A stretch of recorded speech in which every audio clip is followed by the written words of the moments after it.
Good morning, little puppies. This farm girl is going on a mini vacation. I'm gonna go to Florida and hang out with my mom for a couple of days. My flight's at 12 today, but obviously I have to take care of all of the puppies. So this is the start of my morning. I'm kind of on a hair journey. I don't know where I'm going, but people recommended that I wear a bonnet to bed to protect my fine hair, and obviously it's not working. Before I go and take care of all the puppies, I gotta do a little bit of skincare. SPF, baby. That's all I gotta say. The gatos go first because they beg the most. And now I just gotta clean and fill up the alpaca water. Here are the paca puppies, Romeo and Orlando. The alpacas get fed next because if they don't, they do complain. As the Brits say, I cannot be arsed to wear real clothes. This is a morning fit today. And then the goaties are next. The boys get their snack outside. The girls get their snack inside. And then Bandit gets jealous of the girls' snack. So then I have to go outside and pet him so that way he's not trying to break into the barn. He does know how to break into the barn, and every day I feel like my intelligence decreases because my animals are just so much smarter than me and they always outsmart me in everything. Finally, I packed and now I'm on the plane, and of course I have a vacation crochet project, and we're gonna talk more about this project in a little bit.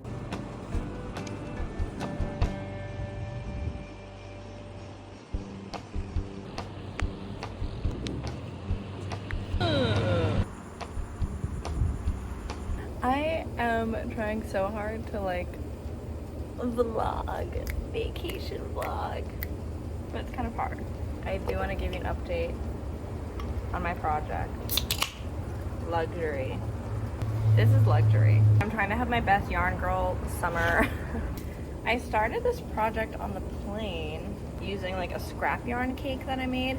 So I basically, using a German knot, put all of my scrap yarn together in one ball.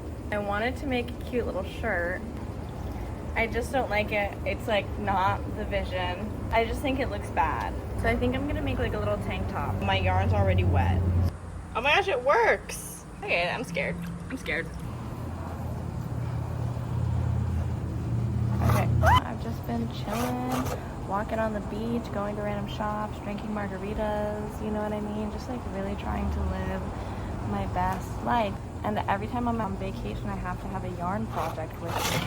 And I think I'm just gonna try and make a little tank top, and hopefully that will be successful.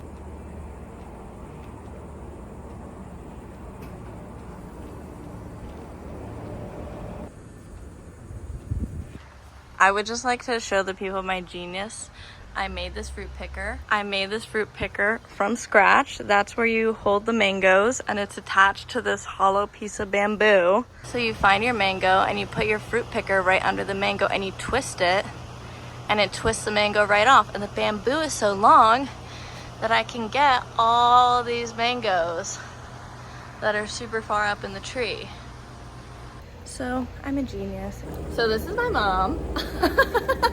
I think that her home here in Florida is so cool. I think she did such a good job decorating it, and so I just wanted her to share with you guys just some of the things that she does in her house that I think is really cool and that I think a lot of people can do. I like that your house is beachy, but it's not tacky.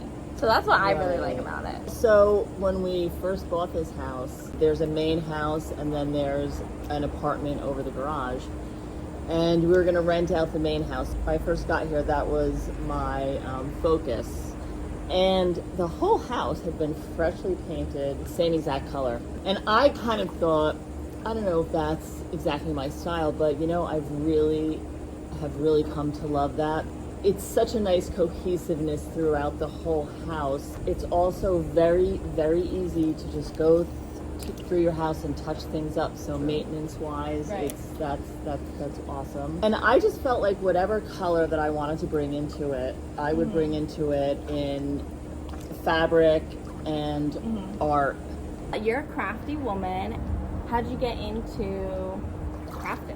I actually remember myself, even when I was younger, doing a few DIYs and always loving to paint and stuff like that. I remember my mother and I did my bed, we built this frame and we put fabric on it and everything. And so anyway, so I always like to do stuff like that. And then at some point I just got into a lot of the furniture that we buy today. It's kind of crappy. And then I think when all the Facebook Marketplace and the rise of Facebook Marketplace, it made it so much easier to just, you know, stroll through locally and then go grab it. And and I started going to auctions too then. And again, getting furniture. If it was in good shape, I would not paint it. I would clean it up, try to restore it. But if it wasn't in good shape, crappy, like if it was peeling and stuff, I was like, I'm not really going to be worth anything anyway. Yeah. You know, people don't like that. So then I just started painting it. And then I just really got into it and realized, like, my God, you can paint anything. Yeah, the possibilities are endless. Paint. You can go to Lowe's, you can go to Home Depot, you can go to like a lot of smaller places that sell very specialized paint. Everything is just so available to paint anything, to paint plastic, to paint metal.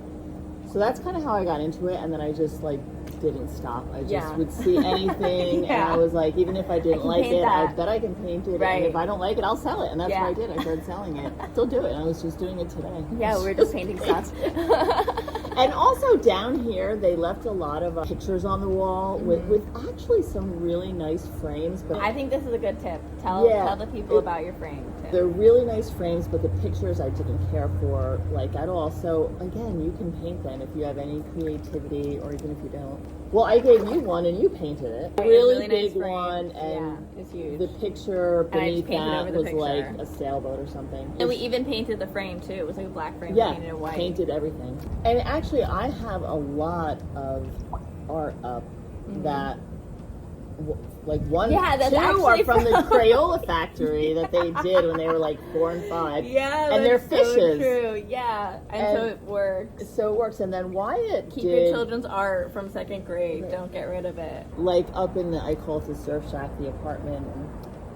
Their shower curtain was like a cool surfing one, but it was kind of old, so I got rid of it. But I really liked it, so I just took it and I framed a piece of it. Right. And I have that hanging outside. And I love that. I think that's such a good idea. You have a really good style with how you dress too, and also how you decorate. Do you feel like you have a style? What is your style? How do you feel about people having the need to like try and find their style?